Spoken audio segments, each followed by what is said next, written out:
여러분, 코로나19 방역지침 4단계가 또다시 2주일 연기가 되었다는 소식입니다.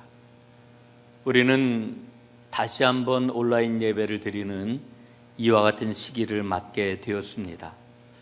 코로나 상황이 우리 한국교회에 어떤 영향을 가져왔는지 많은 말을 합니다마는 아직 섣부른 진단을 할 수는 없으리라 생각을 합니다. 그러나 분명한 것은 많은 사람들이 코로나19 이전과 이후로 나누어질 것이다, 이렇게 이야기를 하지요. 그러면서 교회가 과연 어떤 모습을 가져야 될까라고 하는 생각들을 많이 갖습니다. 여러분, 교회 그러면 우리는 제일 먼저 건물을 떠올리게 됩니다. 또 예배를 어떻게 드리는지 예배를 생각을 합니다. 그리고 교회 안에서 행하는 여러 가지 훈련과 프로그램들을 생각을 하지요. 교회 행사도 우리가 생각을 합니다. 혹은 교회 안의 직제 등에 대해서도 우리는 머리에 떠올리게 됩니다. 이런 것들이 교회에 대한 정형화된 사역이나 혹은 통념이라고 이야기를 할 수가 있습니다. 그래서 교회가 새로워져야 된다라고 하는 이야기를 할 때면은 이렇게 정형화된 것들을 새롭게 조정을 하고 새롭게 만들어야 된다, 이런 그 생각을 갖는데, 저는 오늘 여러분에게 이렇게 말씀을 드리려고 합니다. 아니다. 그것보다 더 중요한 게 있다라고 하는 것을 여러분들에게 말씀을 드리고 싶습니다. 그럼 도대체 그게 뭐냐? 여러분, 한 5년 전에 우리 한국에 번역이 되어서 소개된 토털 처치라고 하는 책이 있습니다. 교회다움이라고 이렇게 번역이 되었는데, 이 책은 영국 교회가 얼마나 침체되고 있습니까? 그 영국 교회에서 신선하고 담대하게 새로운 교회를 세워나가는 팀 체스터와 스티브 티미스라고 하는 분이 공동으로 쓴 책입니다. 이분들은 그 책에서 뭘 얘기를 하느냐 하면은 교회를 교회답게 하는 두 축이 있다. 그것은 첫 번째는 복음이고 두 번째는 공동체다, 이렇게 이야기를 합니다. 복음과 공동체, 여러분 정말 그렇지요. 교회의 역사가 2000년입니다. 교회가 생겨난 이후 2000년 동안 교회를 교회답게 한 원동력은 바로 복음이고 공동체라고 하는 것이지요. 여러분, 코로나 상황을 지금 통과하면서 한국교회는 사람들에게 매력적인 교회가 아니라 오히려 사람들에게 지탄을 받는 그런 교회의 모습을 드러냈습니다. 그래서 사람들이 참 마음 아파합니다. 많은 교역자들이 여기에 대해서 속상해합니다. 그러나 저는 이렇게 지탄을 받고 있는 상황이 교회에게 주시는 하나님의 기회라고 생각을 합니다. 왜 기회냐? 이유가 있습니다. 형식화된 종교의 틀을 넘어서서 복음을 새롭게 만나고 복음을 새롭게 표현할 수 있는 기회이기 때문에 이것은 하나님이 우리에게 주신 기회라고 생각을 합니다.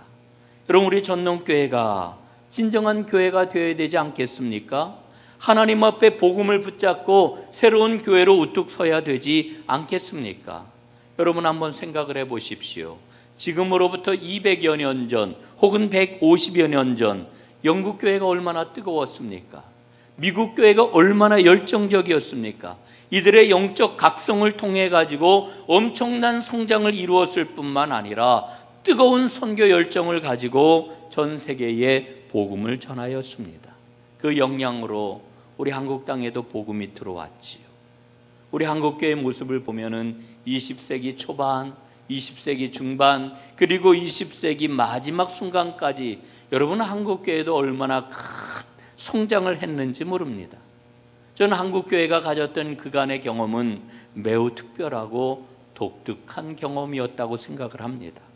여러분, 한국교회는 근대화와 더불어서 기독교의 사회적 영향력이 확대가 되는 그런 경험을 해왔습니다. 여러분, 서구 사회를 가리켜 우리는 기독교 챈덤이라고 하는 이런 이야기를 해요. 크리스텐덤. 이 이야기는 뭐냐 하면은 기독교 왕국의 경험을 그들은 했습니다.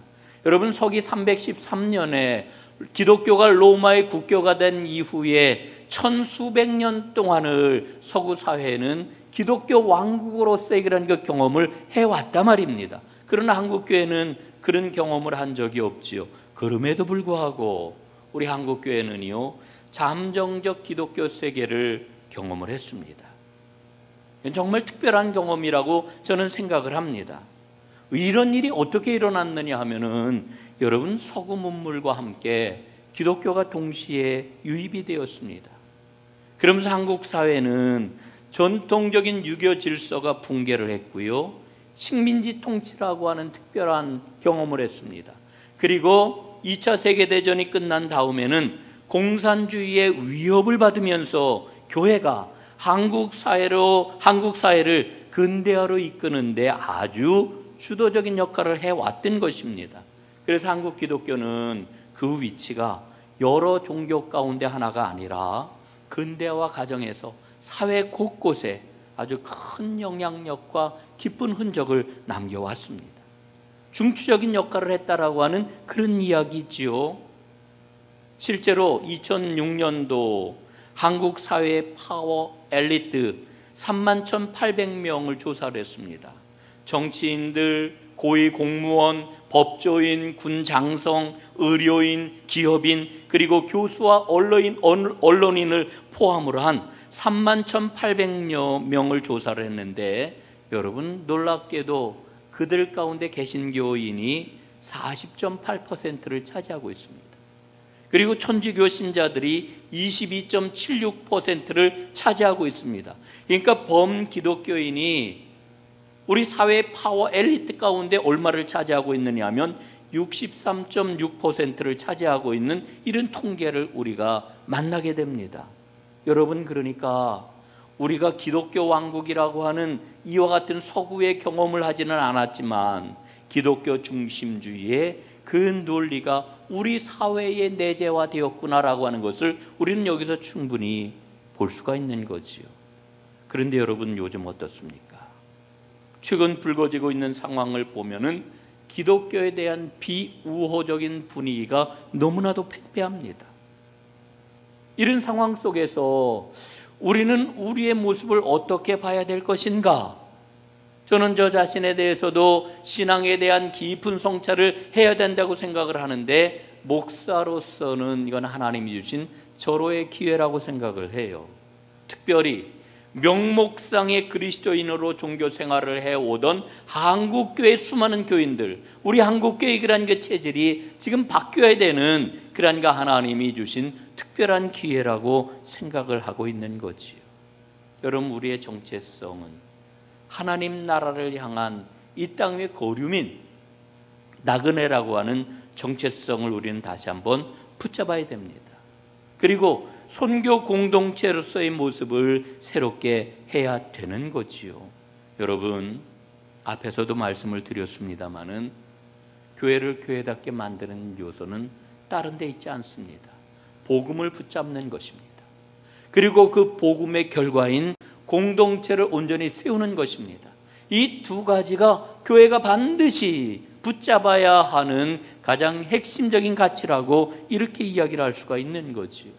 여러분, 우리 전농교회가 바로 복음을 굳건하게 붙잡고 그 복음의 열매인 공동체를 건강하게 세워나가는 하나님의 교회가 될 수 있기를 간절히 소원합니다. 저는 지난 코로나가 터진 이후 1년여간의 설교를 한번 돌아보았습니다.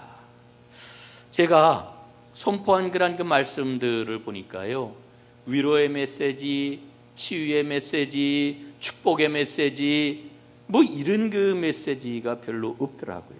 오히려 제가 전하는 그런 그 메시지는 아주 딱딱한 복음의 진리를 더 많이 제가 전했구나라고 하는 것을 제 설교들을 살펴보면서 제가 깨달았습니다. 그러면서 마음 한편에 어떤 생각이 드냐면은, 우리 교인들이 굉장히 야속하겠다, 섭섭한 그런 그 생각이 들겠다, 우리 이렇게 힘든 그런 그 상황을 겪고 있는데, 목사님 좀 부드럽고 그리고 편안하고 위로가 되는 그런 그 말씀 좀 전해주시지 라고 하는 그런 그 마음이 굉장히 많이 들었겠다 하는 그런 그 생각을 갖습니다. 그럼에도 불구하고 제가 가지고 있는 분명한 믿음이 있습니다. 말씀의 진리 위에 우리의 믿음이 서야 합니다. 그래 어떤 어려운 상황 속에서도 우리는 흔들리지 않습니다. 어떤 위협과 아픔이 우리에게 다가온다 할지라도 든든한 믿음으로 승리할 수가 있게 되는 거지요. 여러분, 오늘 말씀을 전하면서도 그 마음은 동일해요. 오늘 본문에 담겨 있는 진리를 우리는 붙잡아야 되는 거지요. 그래야 그리스도인으로서 이 땅에서, 이 험한 세상에서 승리하며 살아갈 수가 있는 겁니다. 오늘 우리는 그 유명한 오병이어 사건을 함께 살펴보고 있습니다. 이 말씀은 너무나도 유명하기 때문에 오늘 예배를 드리는 여러분들 가운데 상당히 많은 분들이 이 말씀은 잘 알고 있는 말씀이야, 이렇게 생각을 하실 겁니다. 여러분, 정말 이 말씀은요, 마태복음에도 실려 있고 누가복음에도 보도가 되어 있고 그리고 마가복음에도 나오고 오늘 우리가 읽고 있는 요한복음에도 상세하게 기록이 되어 있지요. 여러분, 그런데 오늘 요한복음 말씀을 우리는 읽고 있습니다. 이 요한복음에 실려 있는 이 오병이어 사건은 다른 복음서보다도 이 오병이어의 본질적인 의미가 무엇인지 이것을 아주 총체적으로 완전하게 설명해 주고 있는 것을 우리는 말씀을 통해서 발견을 하게 됩니다. 오늘 말씀을 읽으면서 큰 전제 한 가지를 우리가 좀 확인을 좀 해야 되겠습니다. 그 전제가 뭐냐? 오늘 이 오병이어 사건은 예수님을 우리에게 구원자로 보여주고 있다라고 하는 거지. 예수님은 구원자이시다라고 하는 것을 보여주는 위대한 표적이라고 하는 그런 이야기입니다. 오늘 우리가 이 5,000명을 먹이신 사건을 제대로 이해하기 위해서는 세 가지를 염두에 두어야 합니다. 첫째, 이 일은 유월절과 연관이 있다는 겁니다. 두 번째, 이 일은 예수님이 말씀하시는 떡에 관한 설교의 전제가 되고 배경이 된다라고 하는 겁니다. 22절로부터 59절까지 말씀을 반드시 함께 읽어야 된다는 그런 이야기입니다. 세 번째, 예수님께서는 처음부터 예수님이 하시려고 하는 일을 정확하게 알고 계셨다라고 하는 것을 우리에게 일러주고 계십니다.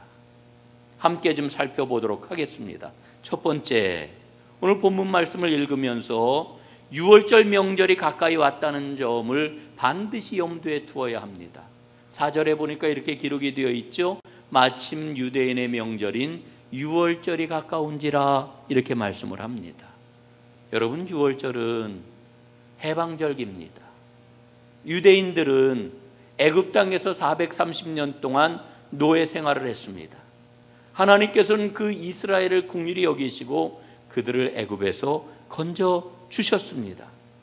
그런데 여러분, 애굽에서 노예 생활을 하다가 그들이 해방받는 일이 쉬운 일이 아니었어요. 바로 왕은 얼마나 격렬하게 저항을 했는지 모릅니다.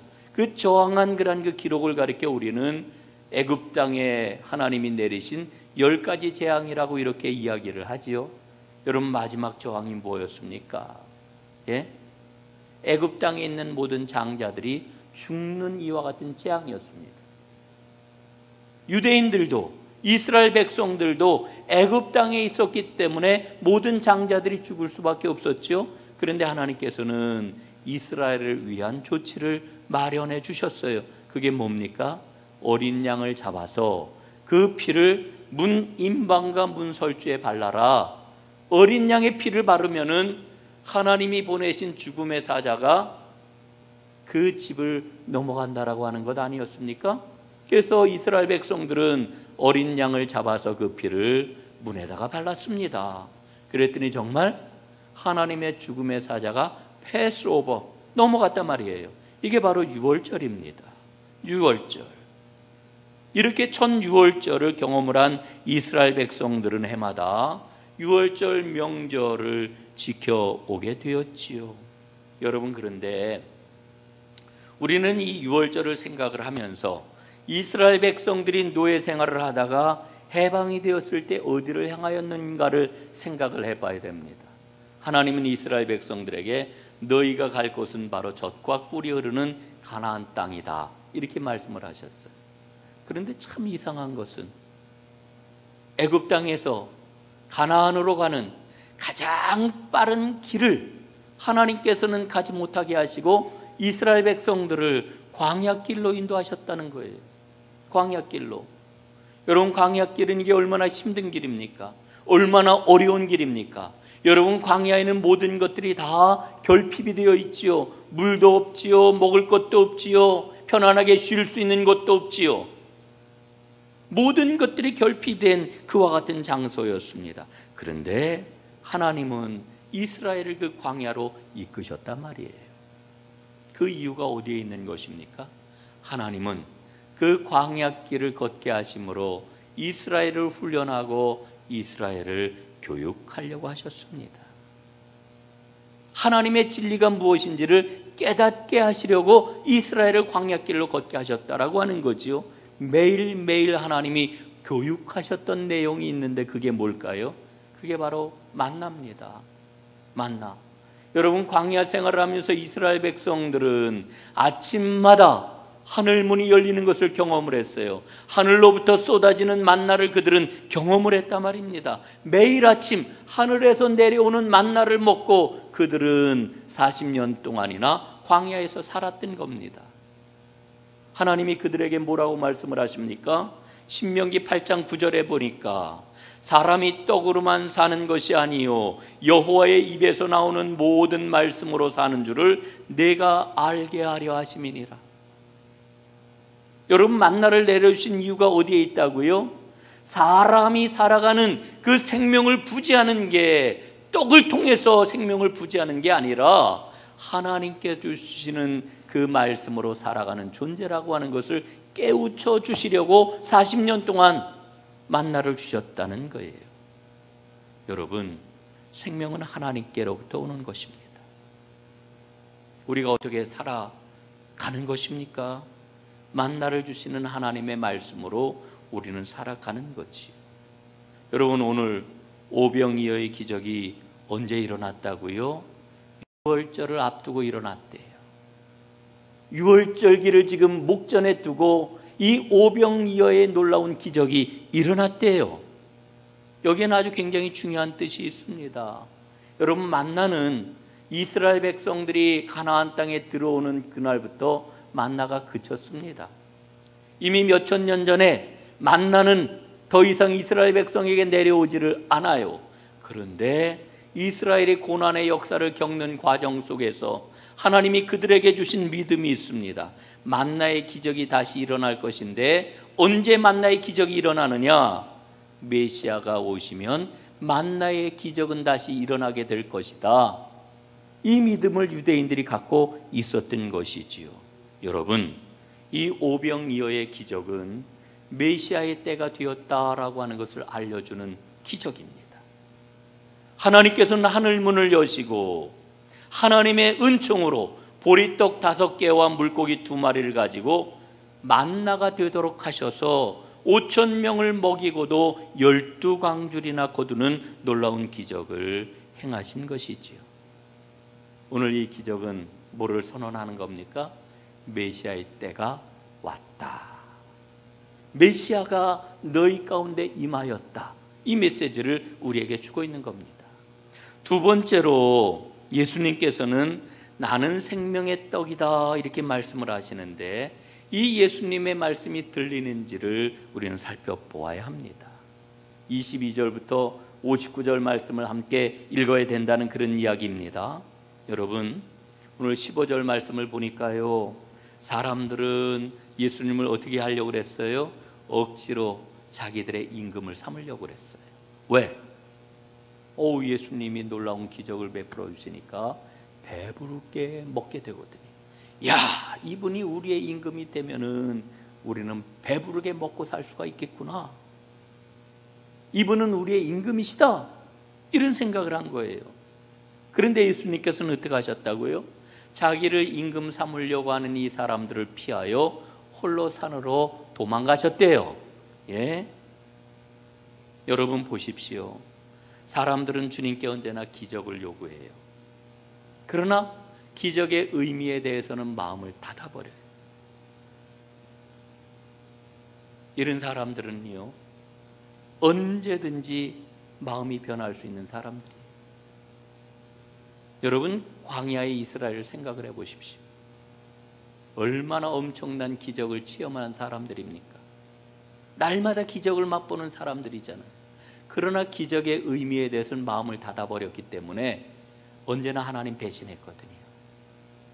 언제나 하나님께 대들었거든요. 여러분, 기적이 우리의 삶을 변화시키는 게 아닙니다. 그래서 오늘 예수님께서는 붙잡아야 할 진리를 사람들에게 말씀해 주고 있는 거예요. 22절부터 59절 말씀을 보니까 생명의 떡을 우리에게 일러주고 계셔요. 예수님이 왜 오병이어의 기적을 행하셨느냐?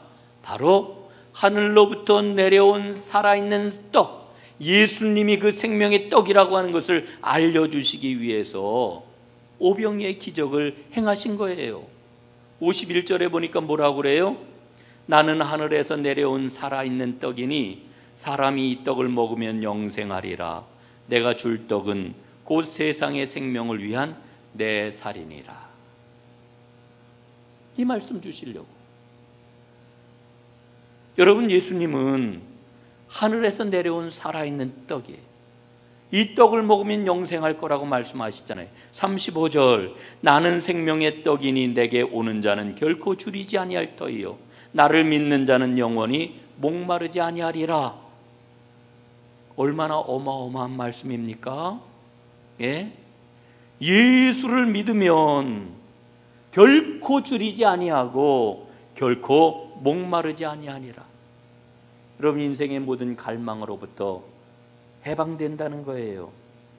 그러나 사람들이 어떻게 했습니까? 예수님의 이 말씀을 믿지를 않아요. 이 말씀을 받아들이지를 않아요. 36절 말씀을 보니까 그러나 내가 너희에게 이르기를 너희는 나를 보고도 믿지 아니하는도다.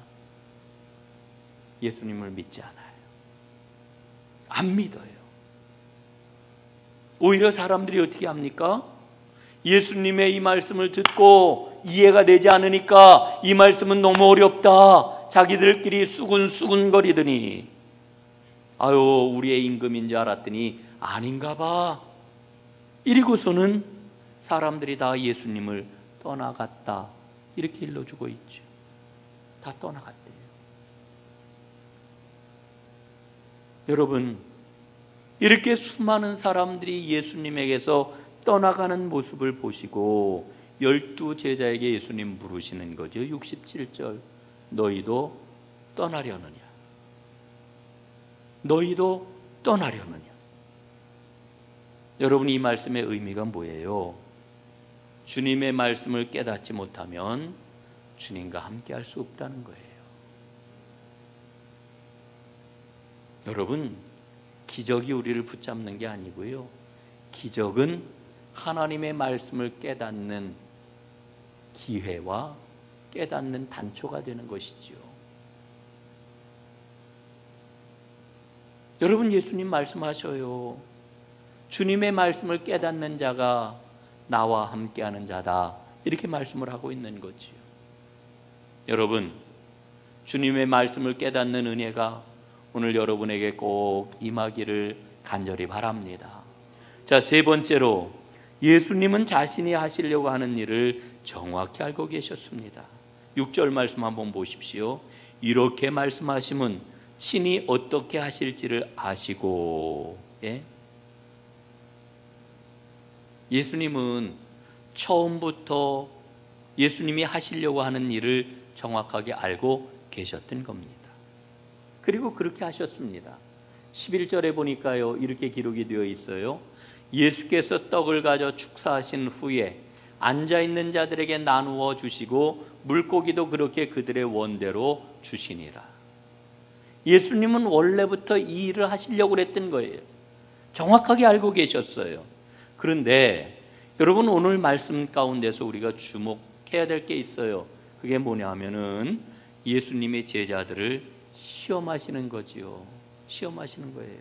5절을 한번 보십시오. 빌립에게 이르시되 우리가 어디서 떡을 사서 이 사람들에게 먹이겠느냐 하시니. 6절, 이렇게 말씀하시면 친히 어떻게 하실지를 아시고 빌립을 시험하고자 하심이라. 빌립을 시험하려고 그러셨대요. 이 시험은 빌립에게만 있었던 게 아니고요, 안드레에게도 시험이 있었어요. 7절 9절에 보니까 여기 한 아이가 있어 보리떡 5개와 물고기 2마리를 가지고 있나이다. 그러나 그것이 이 많은 사람에게 얼마나 되겠사옵나이까? 지금 안드레도 예수님께 보리떡 5개하고 물고기 2마리를 가지고 나오긴 했지만은 이게 본인에겐 큰 시험거리라고 하는 거예요. 여러분, 오늘 우리는 이런 질문을 던지게 됩니다. 아니, 예수님은 왜 제자들의 믿음을 시험하고 계시는 걸까? 왜 시험을 하셨을까? 이유가 있습니다. 예수님은 제자들이 지금 일어나고 있는 이 상황을 정확하게 볼 수 있기를 원하셨어요. 지금 일어나고 있는 이 일의 의미를 제대로 알기를 예수님은 원하셨던 거예요. 예? 지금 엄청난 군중들, 주석가들은 이야기하기를 남자들만 5,000명이라고 그랬기 때문에, 예? 여러분, 지금이나 옛날이나 예수님께 몰려왔던 사람들은 남자들보다 여자들이 더 많았을 것이다. 그래서 최소한 10,000명 혹은 15,000명 이상의 사람들이 예수님에게 모였을 것이다, 이렇게 주석을 하잖아요. 예? 이 엄청난 군중들에게 오병이어의 기적을 베풀고 계시는데 그 일이 어떤 의미인지를 예수님은 알기를 원하셨다라고 하는 거예요. 그래서 제자들의 지금 마음을 흔들어 놓는 거예요. 이게 시험의 의미입니다. 제자들의 마음이 흔들려야 그 마음이 열리거든요. 그래서 지금 제자들의 마음을 흔들어 놓고 계시는 겁니다. 여러분, 앞에서 이미 살펴봤습니다마는 22절에서 59절까지 말씀을 보면은 예수님을 열렬하게 따랐던 그 사람들, 예수님을 친밀하게 따랐던 그 수많은 사람들이 예수님의 말씀을 이해하지 못하고 예수님을 떠나가고 말았잖아요. 그래서 예수님이 너희도 가려느냐 이렇게 묻고 계시잖아요. 예? 여러분, 그런데 그때 제자들이 뭐라고 대답을 해요? 68절 말씀에 보니까 주여, 영생의 말씀이 주께 있사오니 우리가 누구에게로 가오리이까? 예? 여러분, 제자들은 예수님이 주시는 말씀을 깨달았다는 거예요. 가르쳐 주시는 그 말씀이 무슨 말씀인지를 알았다는 거예요. 그러니까 영생의 말씀이 주님께 있는데 우리가 누구에게로 가겠습니까? 여러분, 오늘 아주 귀중한 진리를 여러분들과 나눕니다. 예수님이 하시려고 하는 일을 정확하게 아는 게 예수님을 믿는 겁니다. 여러분, 제가 다시 한번 말씀을 드려요. 예수님이 하시려고 하는 일을 정확히 아는 게 그게 예수님을 믿는 거예요. 여러분, 우리는 엉뚱한 그런 그 이야기를 하면서 예수님을 믿는다고 해요. 예수님이 하시려고 하는 일에는 관심이 없고 내가 원하는 일에만 관심을 집중하고 그리고는 예수님을 믿는다고 이야기를 해요. 여러분, 그런 믿음은 언제 어떻게 될지 몰라요. 여러분, 군중들은 예수님이 먹여주시는 그 놀라운 기적을 맛보고 배가 부르니까 이야, 이 예수님을 나의 왕으로 삼아야 되겠구나. 그런데 예수님이 그 떡을 먹은 그 까닭이 무엇인지, 그 의미가 무엇인지를 일러주시니까 어이구 어려워, 이게 도대체 무슨 말씀이야, 도대체 예수님이 뭘 하신다는 거야, 나는 도무지 알 수가 없네, 이러고는 예수님을 다 버리고 도망을 갔어요. 여러분, 광야의 이스라엘을 한번 보십시오. 광야의 이스라엘은요, 너무너무 많은 기적들을 체험을 했어요. 놀라운 일들을 너무나 많이 맛보았어요. 그런데 조금만 어려움이 있으면, 조금만 문제가 생기면, 조금만 힘들면 하나님께 불순종하고 하나님께 대들었단 말이에요. 하나님께 대들었어요. 왜 그랬을까? 아니, 그렇게 날마다 놀라운 하나님의 기적을 체험하는 사람들이 왜 하나님한테 대들고 불순종하고 했을까? 하나님이 이스라엘에게 주셨던 말씀을 살펴봐야 돼요. 하나님은요, 이스라엘에게 말씀을 하셔요. 내가 너희에게 자유를 주노라. 내가 너희에게 생명을 주노라. 너희는 이제 가나안에 들어가 나의 백성으로 나의 아름다움과 내가 이루려고 하는 일을 이루는 하나님의 백성이 될 것이다. 내가 너희에게 새로운 삶을, 이제하고는 전혀 다른 새로운 삶을 주겠노라. 그런데 하나님의 이 말씀이 애굽에서 노예 생활을 하다가 탈출해 나온 이 노예들에게는 설득력이 없었던 거예요. 설득력이 없었어요. 설득력이 없다는 거란 그 이야기는 이들은 하나님이 하시려고 하는 그 일을 정확하게 알지를 못했던 거예요. 납득이 안 갔던 거예요. 그래서 믿지 못했던 거예요. 그리고 그들은 오히려 틈만 나면 뭐라고 이야기를 합니까? 출애굽기 16장 3절. 이스라엘 자손이 그들에게 이르되 우리가 애굽 땅에서 고기 가마 곁에 앉아 있던 때와 떡을 배불리 먹던 때에 여호와의 손에 죽었더라면 좋았을 것을. 너희가 이 광야로 우리를 인도해내어 이 회중이 줄여 죽게 하는도다. 늘 머릿속에는, 그들 마음속에는 애굽에서의 생활이 떠나질 않는 거예요.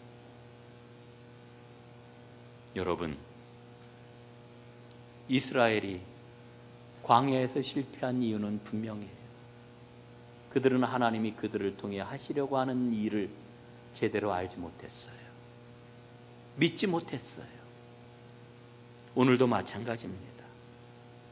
주님이 나를 통해, 주님이 우리 교회 공동체를 통해, 주님이 한국교회를 통해, 주님께서 이 땅에 있는 그리스도인을 통해 하시려고 하는 일이 무엇입니까? 그걸 정확히 아는 게 주님을 믿는 거예요. 바뀌어야 돼요. 내가 원하는 게 아니라 주님이 나를 통해 이루시려고 하는 게 뭔지를 정확하게 아는 것, 이게 진정한 믿음이에요. 이 믿음을 가질 때 우리는 살아요.